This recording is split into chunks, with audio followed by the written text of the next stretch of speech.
Welcome. Welcome. Excuse my voice, Shade Squad. It is awful today. I am And her coughing and her sniffles and her right. Excuse all of it during this process. It's all right. But thank you guys for tuning in. I'm Treese. It's Nels.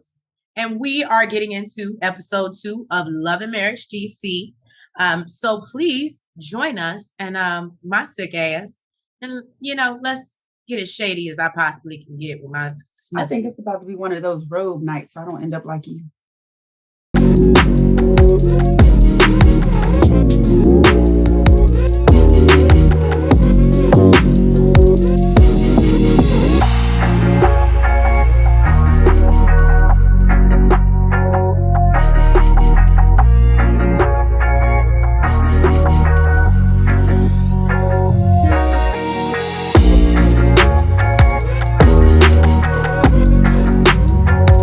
Ashley and Monique, they meet up at Art and Soul.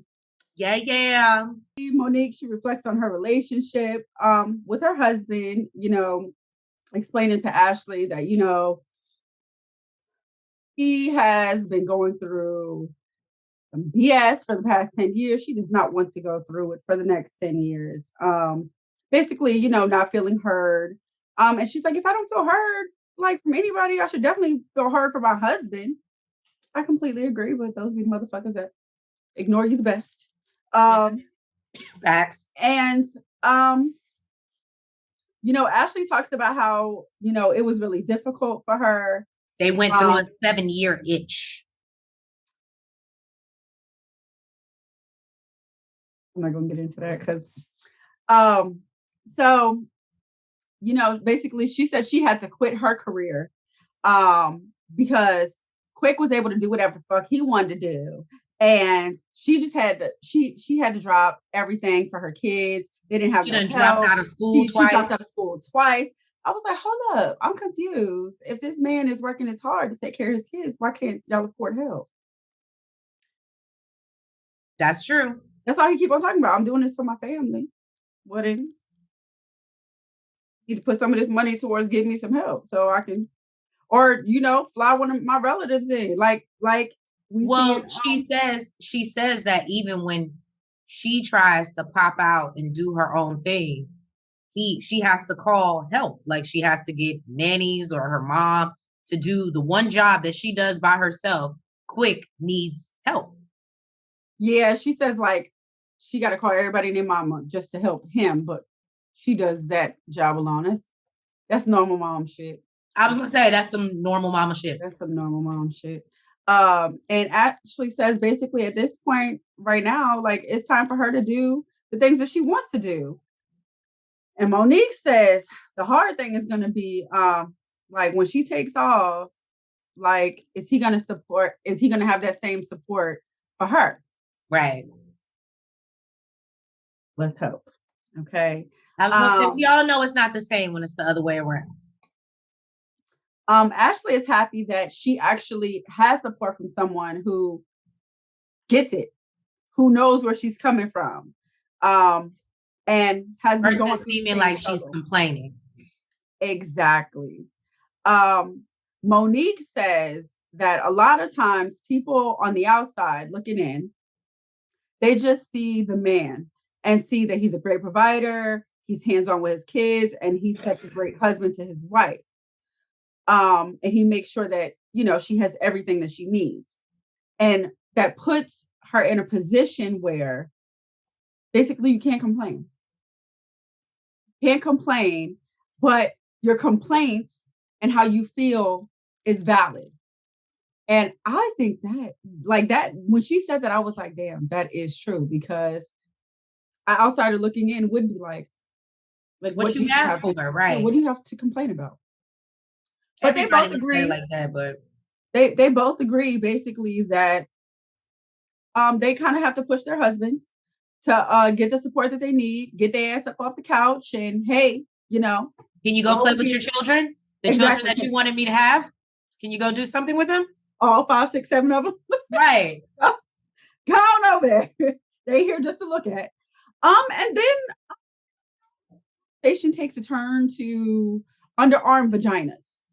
What happened was Monique was talking. Ashley asked Monique, "Did she have a good time the night before? And did she plan on having any more children?" Monique says, "Not unless I didn't jump off in time," and we all know what that means. So, does the pull out. She does the pull out method, right? And hopes that Ashley talks about how she says on her podcast that she doesn't believe in birth control.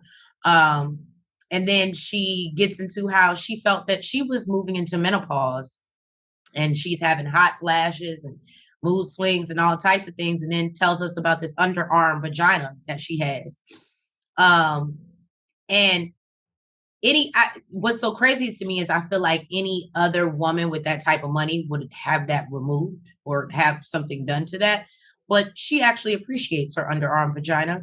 Oh no, she said she wants to lipo it. Oh, she does want to lipo it. Okay. She wants to lipo it, and she basically said, Quick better take advantage of it, while it's still there. Broke, exactly, while it's still there before she gets it lipo. She said it even gets sweaty. So, she said if one vagina don't work, the one under her arm will work just as fine. I said, well, if y'all into that type of kinky shit, I guess that's why y'all been married for this long. Ain't too many girls in the club can offer an underarm. So, now, instead of twerking, maybe that's the advice she should have gave. Right. Maybe that's the advice. Girl, use your underarm vagina, girl. Look, that makes me think, what the else are y'all into? All types of other shit. Then we catch up with Quicksilver and his partner, Sean Caesar, who apparently built a studio in their office. They're partnered with DTLR. I didn't really get the back history on that. I didn't really get to. They've been working together for 25 years. Well, I know that they've been working together. I was talking about DTLR. Oh, I didn't. Yeah, okay. But or maybe like 20 plus years. I got 20, 25. I don't know how old is Quick, but I think it was 25 plus years is what it was. Apparently he's been the voice for the show since 98. Yeah. But yeah, they've been in business together for 25 plus years. He says that when his dad passed when he was 18, basically, Sean Caesar said, I got you. And he was like, I'll be your father, I'll be your friend, I'll be your brother, whatever you need. I got you. And then we see a gentleman, Julius Grant, from CIAA, who stops by, which is an organization of a lot of HBCU. Now, apparently, these HBCUs like to party. So they keep it quick in business. He said he's been doing parties for them for the past 15 years. Okay. In Charlotte, but now it's in Baltimore. Yes, he said they're coming to Baltimore. So, and Quick says, when he does a party, he likes to run it. It's got to be a quick party, but it, a lot goes into that. So he has actually worked himself into a hospital before. And the fact that he's up here trying to plan this shit and telling Sean, yeah, just get with Sean and Sean to put it on the books. And Sean is like, no, sir, you are all booked up. And if I don't put you in your goddamn place, you will work yourself into a hospital again. So, and my wife and his wife will be calling him, where's my husband? Put that foot in that ass. And I don't know, it kind of sounds like Quick was still trying to do it because he said Ashley is going to be upset when she finds out. So it doesn't sound like he wants to turn this down, but there's clearly no space on the book. So I don't know how the hell he planned to do it.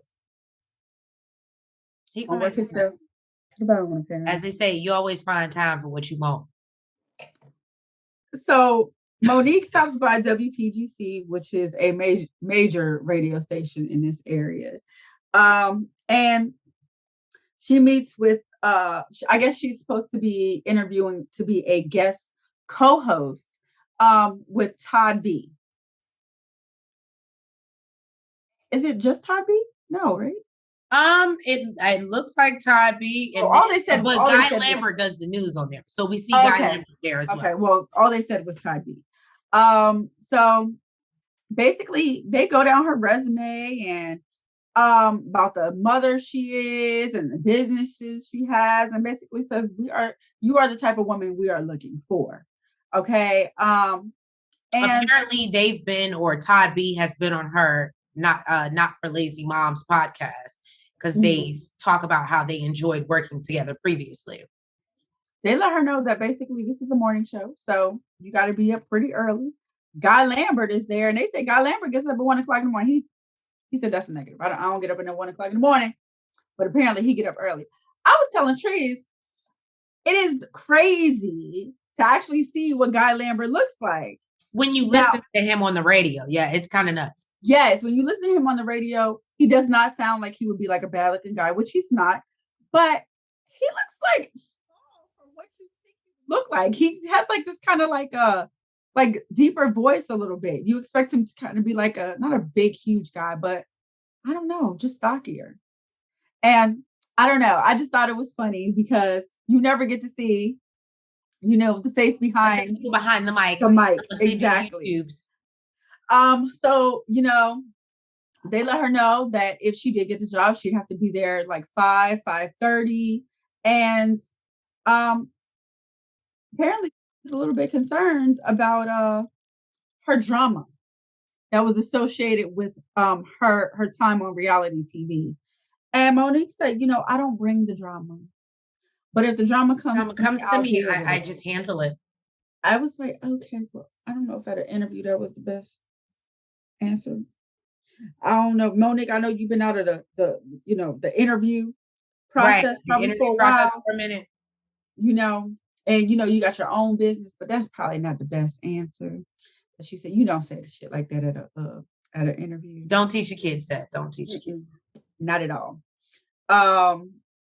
And in the confessional, she basically says that there's factors that she just doesn't like, outside factors she just doesn't want to disturb her peace.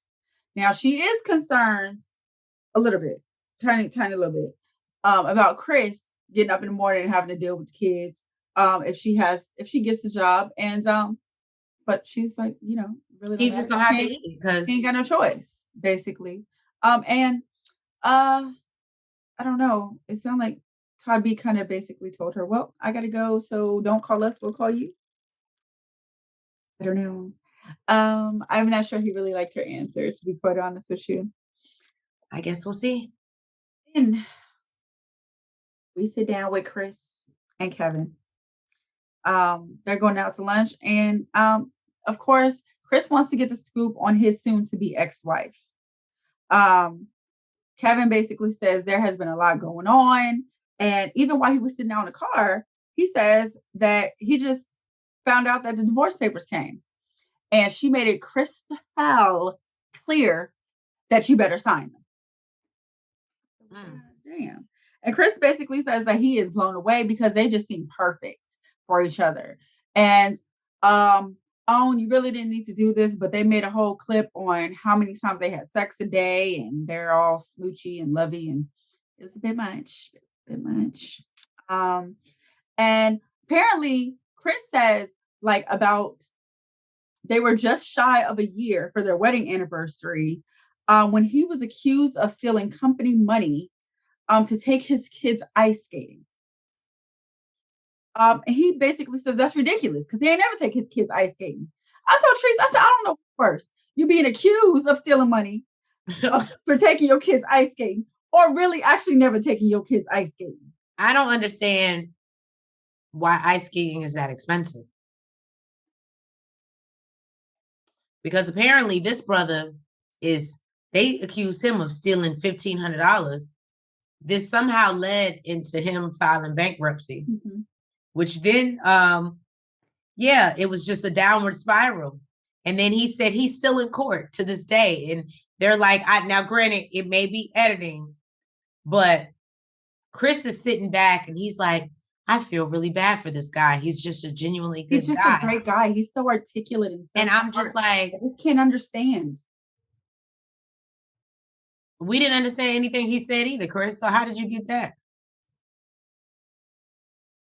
All I heard, I felt like he was lying to me while he was telling you. So how did you not, Chris, did you not feel scammed? Because I felt like he was lying to me. I was watching him lie to you. What also kind of aggravated me was apparently his kids accused him of love bombing because he gave his wife breakfast in bed 3 times a week, and they always had date nights. Now, that pissed me off, not because he was treating his wife all special, but you did all this shit and you still ain't never take your kids ice skating.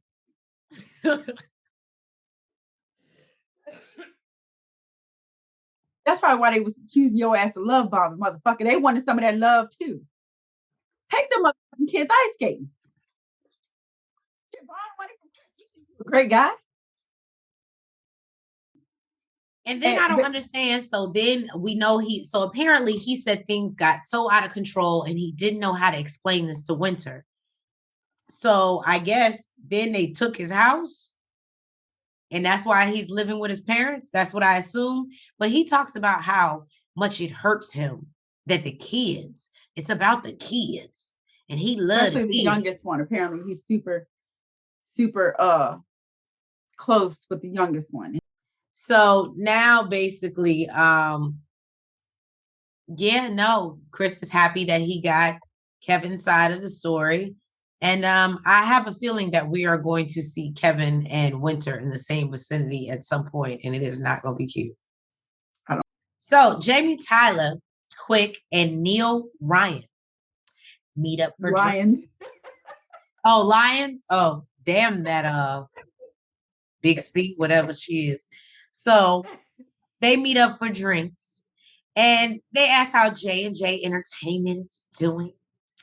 And, they talk about CIAA weekend and how it's coming to Baltimore. Him and Quick are going to be kind of in a little bit of a competition. Now, Quick says he can call it a competition if you want to, but his party stays sold out. And he does this, basically. And he was just like, but, if he wants to call it that. So they, have very joking, playful banter. And I think this is actually pretty dope. This is one thing that we don't see on a lot of the other series. It's like the husbands actually having a moment to, shoot the shit. Where they're not talking about drama. Right. Actually having a good time. Yeah. So then they asked how Raina handles him throwing parties, being out, the lifestyle. And he was like, well, she handles it well now. It's be golden at 26, he said now. And they were like, she don't get jealous. She don't feel like, because you out here and there's other women that and he was like, maybe 10 years ago. He's like, but Raina now, no, she good. She good. And I was like, you know what? I can believe that. I can believe that. He said she used to go off when he used to like pictures and stuff and be on Instagram. And now she just, because she knows that's how he make his money. And I was like, well, I get just growing up and being like, okay, this is what he do. And I knew what he did when I met him. Yeah. But and Quick, he says basically, he's thankful that him and his wife, have been through this shit together from the beginning, because it takes a real strong woman to deal with a man in the nightlife. So we learned that Monique is vegan. Who knew? And don't miss no meat, y'all. Right? She said that she experienced it and she's on a journey. And she said you can wave bacon in front of her face, all types of meat, and it won't faze her. She says she just doesn't need it anymore. And I said, kudos to you. I need that level.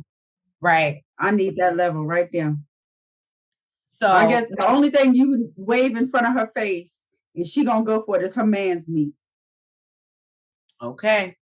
Her words, not mine. You funny. So we see Monique getting ready to host her little dinner party.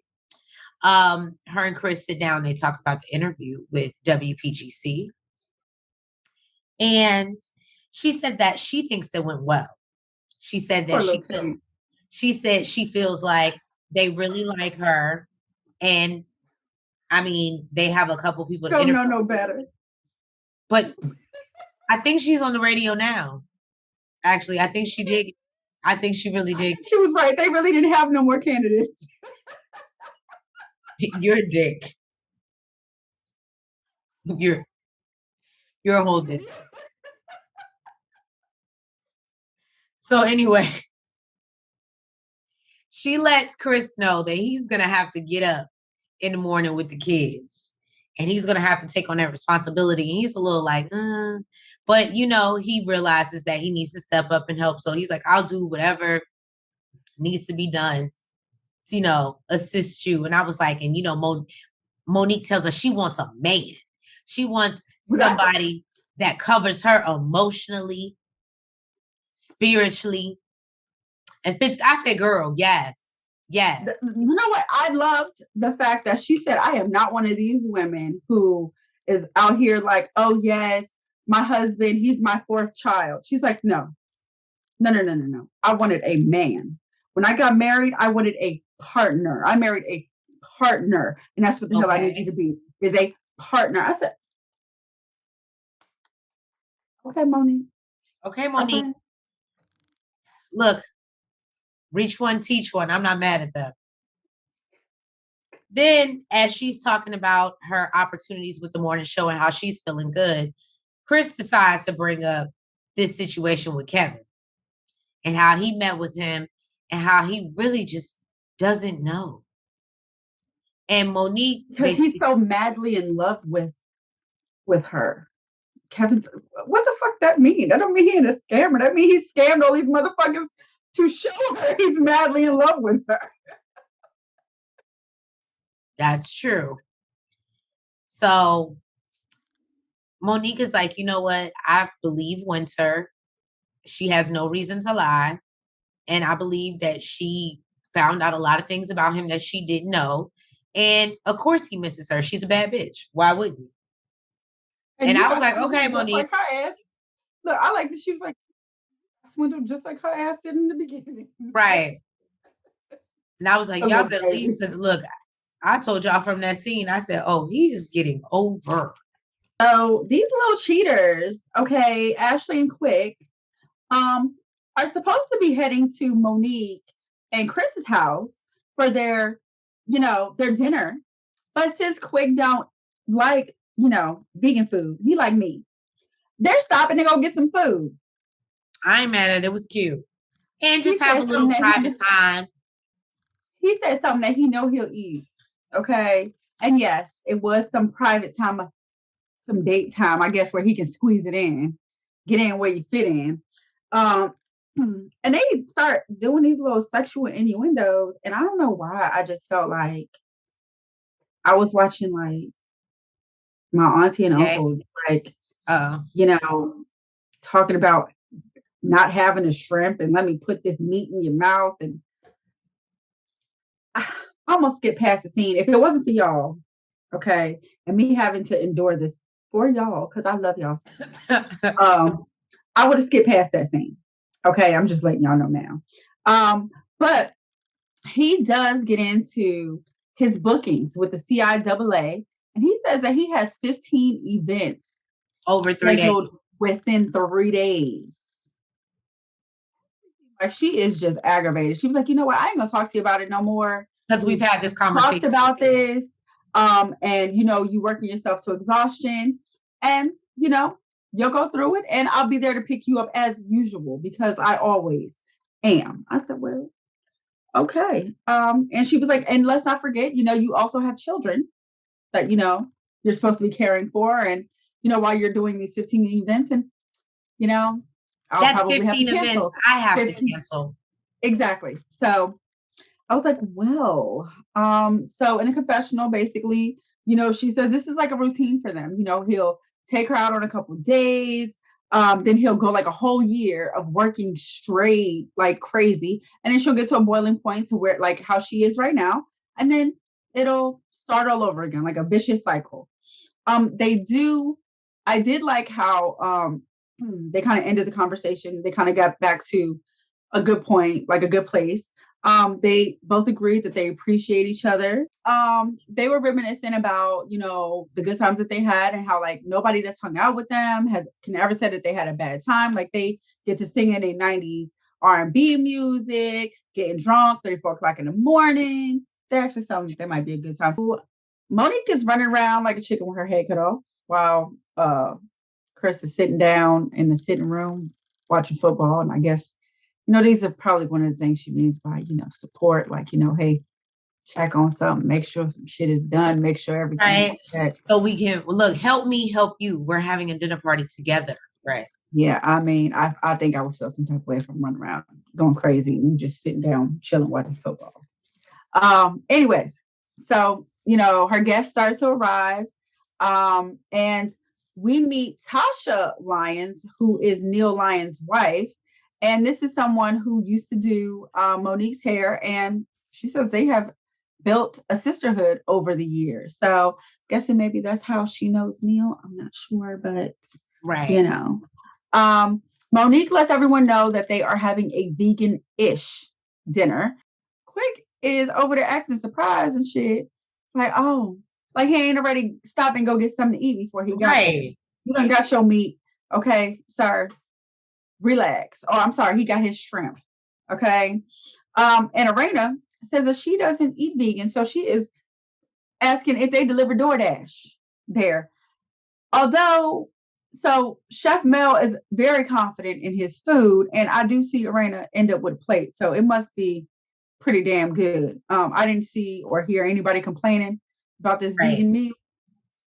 So hats off to the better let Monique be great with her vegan meal. Mm-hmm. Winter comes in, and Ashley is in a confessional like, yeah, I don't think she's my type of chick. Like, I like the party. I like to have a good time. I like to drink. And I think that's beneath her. So, the shit. So everybody sits down for dinner, and Monique is letting everyone know that, they've been homeschooling for the past 2 years. And they've been studying the entire continent of Africa. She says that they've learned so much that they felt like they should just go to Africa. Right. So she says that she feels like it's important for her children to learn the truth. And, it gives them more of a reason to love themselves. So, see where their ancestors came from and see where, they're from. So as Monique is letting the group know, what parts of Africa she plans to go to, she says Kenya, she says Nairobi to Giraffe Manor. Jamie and Arena seem to get super excited. Oh, that's where they do the giraffes, and yeah. And Arena's like, oh my God, I've always wanted to go. And he's like, shush. And Winter feels some type of way about this. She's like, that was very off-putting. So yes, Winter felt some type of way. I ain't gonna lie, I saw Arena's face too. Arena kind of looked like, I don't know. Me personally, I feel like if a motherfucker do that shit in public, he feels comfortable doing it in public. It happens all the time in private. So no, look, I feel you, Winter, because it put me off too. Okay. She Winter was not here for it. So, he asked, Jamie asked, basically with COVID running rampant, you're not worried about going down there. And Monique is like, I don't live in fear. But apparently everybody in that motherfucker already caught COVID. That's why they ain't worried. That's why they ain't living in fear. All the motherfuckers already had it once, twice, 3 times. Right. The fuck? That's why you ain't living in fear, motherfucker. You are immune. The hell? You got them antibodies. Right. So then it comes up about the time when Monique caught COVID. And she says, Chris wasn't even checking on her. He wasn't feeding her. She was left upstairs to just die. Yeah, right? Chris is not here for it. He is like, y'all about to, like, just stop. You gonna put some respect on my name. He was like, you about to fuck up this party. You making me mad now. I said, oh, Chris.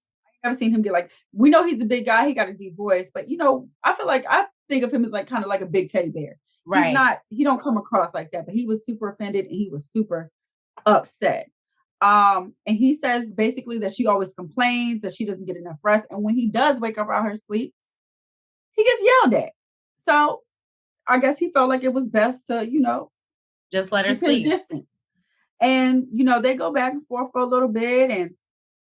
And he's like, look, can I speak? Like, is it my turn to speak? And she's like, well, go ahead. And he's like, all right, then hush. I was like, God damn, there's a lot of hushing. at this table. It is a I lot thought of they hushing. I thought they don't put the kids away. We hushing our wives now like that. So you know,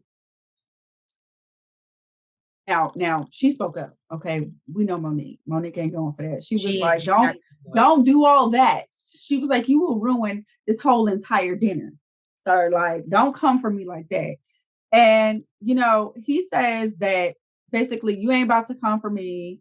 You did let me know once that I need to check on you. And after that, I did. I was at your every beck and call. And she says, yeah, I wasn't trying to throw you under the bus. And that's not what I was saying. Basically, he did say rewind the tape, and they rewinded the tape, and that's what she said. That's what she was saying. But she was like that. He did check on her after, she was like, hey, I need you to check on me. And, he apologized for showing out. He was like, we, in front of everybody, he was like, y'all married, we married, like, how I go, but we back to this, we good. And Quick is basically like, yeah, y'all arguing tonight, but y'all gonna hop on that plane to Africa and forget all about this shit. Right. That's how it's supposed to be. Now Monique wants the secrets to the universe, okay, from Jamie and Ashley. And we know she's dead serious about it because she has been talking about it. And they try to act like they don't know what the fuck she means. Oh, like what? No, Chris broke it down. Like, no, we want to know like what it is. Like, what is the bullshit y'all had to deal with? She said she left their party feeling like it was sex with no orgasm. She needed the it of it all. She needed the final ending. Auntie Mo, I cannot keep on hearing these sexual innuendos and then Treese want to bring them up and actually put it in the scene when I'm trying to skip past it. I can't do this. I can't do this with all these aunties on the show. Okay. Basically, Jamie says like they had their highs and their lows and they stuck together. And no, Arena's like, no, like what's the bullshit? Like we, I'm sorry, not Arena. That basically Ashley. Arena says what Ashley says, like, what's the bullshit? Like, what is it? And Arena lets them know, like, it's what she thought was infidelity. He's in the party life and, he's around a bunch of females. And Winter says that she has a lot of respect for them, but she's always wondered what makes a woman push past a man who has had indiscretions. And Arena says basically, for her, she's never caught him. There's been, people saying stuff here and there, and she's heard little things, but she has never actually caught him. I was like, God damn, this is a smart motherfucker, because it's like Marceau. Y'all been married this long, 25 years. I guarantee you she done went through your phone. But you know what? See, if he did cheat, you really can't even get mad because that's what I consider to be respectful cheating. That it don't come home with you at all. That don't mean it's okay. Right. But bitches know where the fuck they belong. Okay. Not in your phone, not in your message, not at home in this home at all. And Ashley basically says in the confessional, she feels like it's really just about accountability. Oh, I'm sorry. Let me backtrack because let me backtrack. Okay. And he kind of tries to throw Quick in there. And he's like, well, people hit you up all the time, females, and everybody hits you up all the time. I'm sure it happens to Quick too. Quick ain't saying motherfucking thing. Quick's like, no, we ain't doing that. This is like, not. Don't get me involved. This is not that other show. All shit. Look, we ain't making this 25 yet. We're trying to get there, homie. You stay over there. So then in the confessional, Ashley is just like, well, she feels like it's about accountability. You know what I mean? What you're not going to do is blame it on your job. You need to take accountability and say and your job helped you slipped into someone's and vagina. You slipped into some coochie because you wanted to and not because of the job you have. And I said, well, she was right. Ashley was on. That's why I said I like Ashley. And they get on to Winter and ask her, how has she been? It's like, you mighty quiet over there, Winter. How you been? She said, it has been a very interesting 6 months. So she lets them know that a few days before her 1-year anniversary, she received a message that Kevin's business was being sued for a multi-million-dollar lawsuit. Yes, multi-million-dollar. All his partners pulled out. Because they found out he had taken money from the company. And says then he left and went back to his parents' house and wouldn't speak about it. She says that 3 days turned into multiple weeks, and then those weeks turned into, well, here they are 6 months later, and she ain't seen him since. And she says that she knew him for almost a year before they got married. And, she's a relationship coach, so she know what questions to ask. She took him home, got approved by the family. So she thought he was an amazing person. And, basically, Monique brings up the fact that Chris was confused because Kevin is speaking about how much he loves her. And which is like, fuck this love shit. Fuck how much he loved me. It was the lack of honesty for me, because there's a whole difference between a basement apartment in Georgetown and a basement apartment in your parents' house. Oh, and Ashley chimes in and she is like, oh, but you ain't asked that? I said, well, goddamn, Ashley. She's like, I would have definitely found out where somebody lived before I married him. And Winter, she in the confessional like, Lord, thank you. I am saved because the thoughts I got in the back of my mind that I would want to say to this woman. It looked like Winter was able to keep a smile on her face through that entire ordeal. But I ain't gonna lie to you, Ashley is right. I mean, you sitting here saying that you asked all the right questions. You're a relationship coach. You took him home to meet the family, but he didn't take you to his house. Never saw his house. And he's telling you that he lives in a basement apartment in Georgetown. I would think, me personally, in Georgetown, I would think that's something you would want to show, like, your girl,